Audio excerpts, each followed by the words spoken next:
Erano specializzati in razzie, in bar e distributori di benzina, in 5 tutti pluripregiudicati. Tutti i romeni sono stati arrestati dai carabinieri di Bassano del Grappa con l'accusa di furto pluriaggravato in concorso.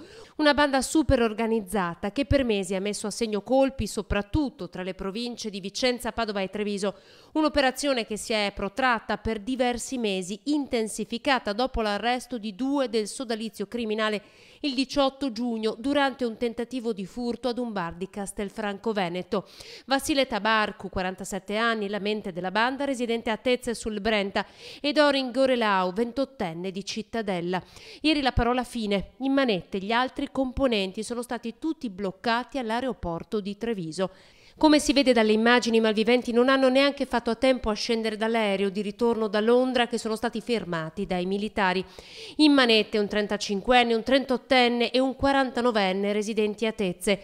Ognuno aveva un ruolo ben preciso, sempre lo stesso modus operandi.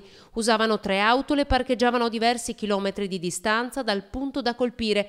Raggiungevano a piedi, con abiti rigorosamente scuri e con volto travisato l'obiettivo. Quindi venivano recuperati dai complici. Contestati con certezza 4 episodi tra Vicentino, Trevigiano e Alta Padovana. Nello specifico un tentato furto. Quelle che vedete sono le immagini della videosorveglianza al distributore di carburante di Grantorto, ma la lista dei colpi a loro carico potrebbe allungarsi e di molto.